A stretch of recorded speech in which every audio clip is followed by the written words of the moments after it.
Ah, ben me voilà arrivé.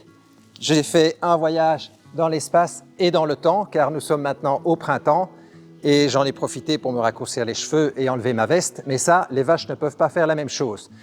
Donc, nous allons voir maintenant quelles sont les adaptations que l'on peut faire dans les bâtiments pour pouvoir se préparer aux fortes chaleurs. Nous sommes dans la région de Ath, chez Alexis qui nous accueille. Allons voir ça. Bonjour Alexis, un grand merci de nous recevoir chez toi. Bonjour Didier. Donc on est ici dans le bâtiment le plus ancien de ton exploitation. Oui, il date de 1972, il a été construit par mon père et mon oncle avec les sondeurs de l'époque. Et aujourd'hui, il est utilisé plus que temporairement pour l'élevage des genisses et des veaux. Mais on va certainement le remplacer dans peu de temps. Et en quoi est-ce qu'il ne répond plus aux besoins actuels? Mais du coup, maintenant, il est plus sombre et il est mal ventilé, donc l'air vicié n'est pas assez renouvelé par de l'air sain. Et quelle en est la raison?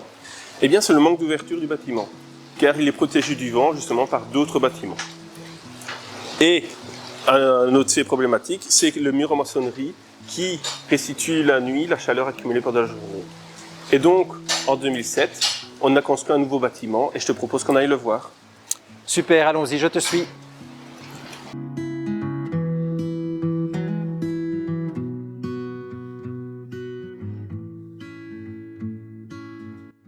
Nous voici donc dans ton bâtiment de 2007. Quelles étaient les innovations de l'époque? Essentiellement, donc, plus d'air frais grâce aux ventelles. Et ça a permis de faire face aux fortes chaleurs? Oui, mais l'air frais qui est rentré allait buter donc contre les poutres du toit et se diriger directement sur les vaches, ce qui à l'hiver n'était pas idéal. Et comme en 2021, on voulait augmenter le cheptel et en même temps que la construction d'un nouveau bâtiment, on a remplacé donc les ventelles par des rideaux qui peuvent monter et descendre et ainsi donc améliorer l'aération du bâtiment.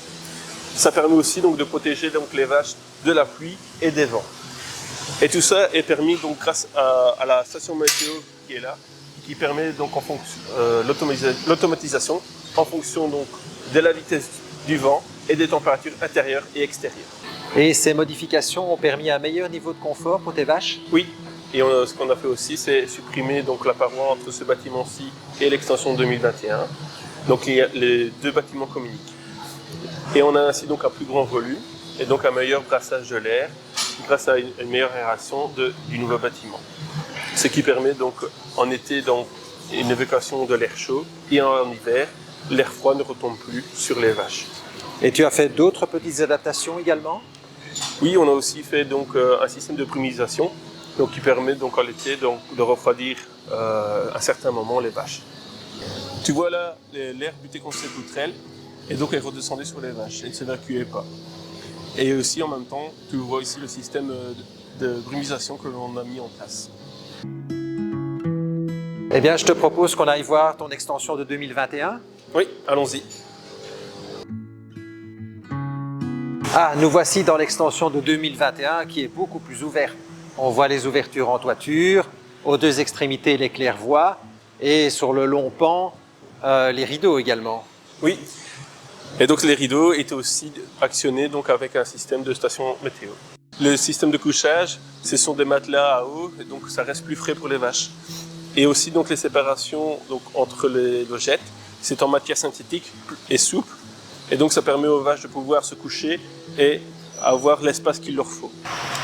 Alors voilà, une dernière question. Est-ce que tes vaches pâturent? Actuellement non, mais c'est plus lié à une question pratique, due à la traite robotisée, parce que on a déjà essayé et les vaches ne revenaient pas d'elles-mêmes se faire traire. Donc on y réfléchit quand même pour pouvoir l'effectuer. Mais ce qui est arrivé donc plus tôt, c'est que lors de fortes chaleurs, avec le système de brumisation, elles revenaient quand même revenir en dessous du système pour se rafraîchir.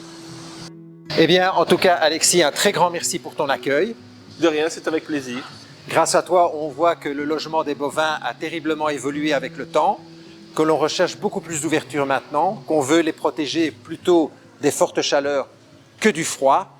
Et nous allons voir maintenant dans une deuxième exploitation que cette impression d'ouverture est encore plus grande.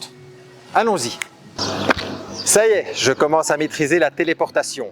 Nous sommes arrivés chez Emmanuel dans la région de Soigny. Quelques jours se sont passés depuis notre visite chez Alexis. Les températures commencent à augmenter. J'ai d'ailleurs enlevé une couche. il est temps d'aller faire la visite, ne traînons pas. Bonjour Emmanuel, un grand merci de nous recevoir chez toi. Bonjour. Alors Emmanuel, présente-nous un peu ton bâtiment. Oui, bien sûr. Donc on voit tout de suite quand on arrive qu'on n'est pas sur un bâtiment classique. Donc on est sur un bâtiment d'une largeur de 40 mètres avec 8 toits.